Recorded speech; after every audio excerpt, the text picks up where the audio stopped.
ಲ್ಲಿರ್ತಕ್ಕಂಥ 28 ವಿಧಾನಸಭಾ ಕ್ಷೇತ್ರಗಳ ಪೈಕಿ ಆನೇಕಲ್ ವಿಧಾನಸಭಾ ಕ್ಷೇತ್ರವನ್ನು ಹೊರತುಪಡಿಸಿ ಇನ್ನುಳಿದಂಥ ಬಿಬಿಎಂಪಿ ವ್ಯಾಪ್ತಿಗೆ ಒಳಪಡುವಂಥ 27 ವಿಧಾನಸಭಾ ಕ್ಷೇತ್ರಗಳಲ್ಲಿ ಗಾಂಧಿನಗರ ವಿಧಾನಸಭಾ ಕ್ಷೇತ್ರವನ್ನು ಹೊರತುಪಡಿಸಿ ಇನ್ನು 26 ವಿಧಾನಸಭಾ ಕ್ಷೇತ್ರಗಳಲ್ಲಿ ಇರ್ತಕ್ಕಂಥ 191 ವಾರ್ಡ್ಗಳಲ್ಲಿ ತ್ಯಾಜ್ಯ ವಿಲೇವಾರಿ ಕಾರ್ಯಕ್ಕೆ ಅಂತೇಳಿ ಪ್ರತಿ ತಿಂಗಳು ಖರ್ಚು ಮಾಡ್ತಾ ಇರ್ತಕ್ಕಂಥದ್ದು ಸರಾಸರಿ 15 ಲಕ್ಷ ರೂಪಾಯಿಗಳಾದರೆ 7 ವಾರ್ಡ್ಗಳನ್ನು ಒಳಗೊಂಡಿರ್ತಕ್ಕಂಥ ಗಾಂಧಿನಗರ ವಿಧಾನಸಭಾ ಕ್ಷೇತ್ರಗಳಲ್ಲಿ ಮಾತ್ರ ಪ್ರತಿಯೊಂದು ವಾರ್ಡ್ನಲ್ಲಿ ತ್ಯಾಜ್ಯ ವಿಲೇವಾರಿ ಕಾರ್ಯಕ್ಕೆ ಅಂತೇಳಿ ಬಿಬಿಎಂಪಿ ಖರ್ಚು ಮಾಡ್ತಾ ಇರ್ತಕ್ಕಂಥದ್ದು ಸರಾಸರಿ 37 ಲಕ್ಷ ರೂಪಾಯಿ ಅಷ್ಟು.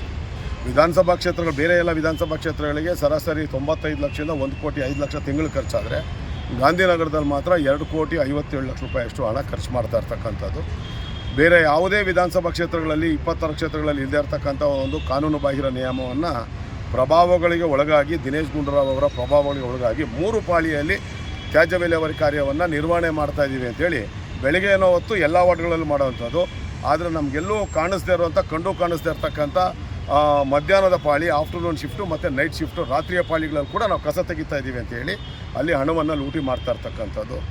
ಇಲ್ಲಿ ಇನ್ನೊಂದು ವಿಶೇಷ ಅಂತಂದರೆ ಸರ್ಕಾರದ ನಿಯಮಗಳ ಅನುಸಾರವಾಗಿ ಯಾವುದೇ ಸರ್ಕಾರಿ ನೌಕರ ಆತನ ರಕ್ತ ಸಂಬಂಧಿಕರಿಗೆ ಹೆಸರಿನಲ್ಲಿ ಗುತ್ತಿಗೆ ಕೆಲಸ ಕೊಡೋವಾಗಿಲ್ಲ. ಆದರೆ ಇಲ್ಲಿ ಆ ಎಲ್ಲ ನಿಯಮಗಳನ್ನು ಗಾಳಿಗೆ ತೂರಿ ತಮ್ಮ ರಾಜಕೀಯ ಪ್ರಭಾವವನ್ನು ಬಳಸ್ಕೊಂಡು ದಿನೇಶ್ ಗುಂಡೂರಾವ್ ಮತ್ತು ಅವರ ಶ್ರೀಮತಿ ಅವರ ಧರ್ಮಪತ್ನಿ ತಬು ಅವರ ಪ್ರಭಾವಕ್ಕೆ ಒಳಗಾಗಿರ್ತಕ್ಕಂಥ ಅಧಿಕಾರಿಗಳು ಗಾಂಧಿನಗರದಲ್ಲಿ ಪ್ರಥಮ ದರ್ಜೆ ಗುಮಾಸ್ತರಾಗಿ ಕೆಲಸ ಮಾಡ್ತಾ ಇರ್ತಕ್ಕಂಥ ಲೋಕೇಶ್ವರಿ ಅಂತ ಇದ್ದಾರೆ. ಅವರ ಯಜಮಾನರು ರಾಮಚಂದ್ರ ಅವರು, ಅವರ ಮಾವನವರು ಮತ್ತು ಅವರ ನಾದಿ, ಅವರ ಯಜಮಾನರ ತಂಗಿ ಹೆಸರಿನಲ್ಲಿ ಕಾರ್ಯಾದೇಶ ಪತ್ರಗಳನ್ನು ಪಡೆದು ಗುತ್ತಿಗೆ ಕೆಲಸ ಮಾಡ್ತಾ ಇರ್ತಕ್ಕಂಥದ್ದು.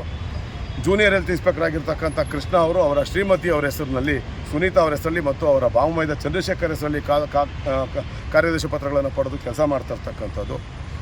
ಪೌರ ಕಾರ್ಮಿಕರ ಸೂಪರ್ವೈಸರ್ ಅಂದರೆ ಮೇಸ್ತ್ರಿಯಾಗಿ ಕೆಲಸ ಮಾಡ್ತಾ ಇರ್ತಕ್ಕಂಥ ನಾರಾಯಣ್ ಅವರು ಅವರ ಶ್ರೀಮತಿ ಐಶ್ವರ್ಯ ಹೆಸರಿನಲ್ಲಿ ಐಶ್ವರ್ಯ ಎಂಟರ್ಪ್ರೈಸಸ್ ಅನ್ನೋ ಹೆಸರಿನಲ್ಲಿ ಕಾರ್ಯಾದೇಶ ಪತ್ರಗಳನ್ನು ಪಡೆದು ನಿಯಮಾನುಸಾರ ಟೆಂಡರ್ಗಳಲ್ಲಿ ಭಾಗವಹಿಸಿ, ಟೆಂಡರ್ ಪ್ರಕ್ರಿಯೆಯಲ್ಲಿ ಭಾಗವಹಿಸಿ ಕಾರ್ಯಾದೇಶ ಪತ್ರಗಳನ್ನು ಪಡೆದಿದ್ದಂಥ ಎಲ್ಲರನ್ನೂ ಅಲ್ಲಿಂದ ಹೊಡೆದೋಡಿಸಿ ಇವರ ಪ್ರಭಾವಗಳನ್ನು ಬಳಸಿಕೊಂಡು ದಿನೇಶ್ ಗುಂಡೂರಾವ್ ಅವರ ಮೂಲಕ ನಿಯಮ ಬಾಹಿರವಾಗಿ ಇವರೇ ಅಲ್ಲಿ ತ್ಯಾಜ್ಯ ವಿಲೇವಾರಿ ಗುತ್ತಿಗೆದಾರ ಕಾರ್ಯ ಮಾಡ್ತಾ ಇರ್ತಕ್ಕಂಥದ್ದು. ಹಾಗಾಗಿ ಇವತ್ತು ನಾನು ಲೋಕಾಯುಕ್ತದಲ್ಲಿ ADGP ಅವರಿಗೆ ಮತ್ತು SP ಲೋಕಾಯುಕ್ತಗೆ ದೂರನ್ನು ಕೊಟ್ಟಿದ್ದೇನೆ.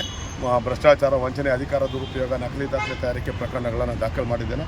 ಹಾಗೆ ಮಾನ್ಯ ಮುಖ್ಯ ಆಯುಕ್ತರಿಗೆ, ಆಡಳಿತಾಧಿಕಾರಿಗಳಿಗೆ ಮತ್ತು ವಿಶೇಷ ಆಯುಕ್ತರು ಘನತ್ಯಾಜ್ಯ ನಿರ್ವಹಣೆ 3 ಜನಕ್ಕೆ ದೂರನ್ನು ಕೊಟ್ಟು ಆ 3 ಜನನ ಕೂಡಲೇ ಅಮಾನತು ಮಾಡಬೇಕು.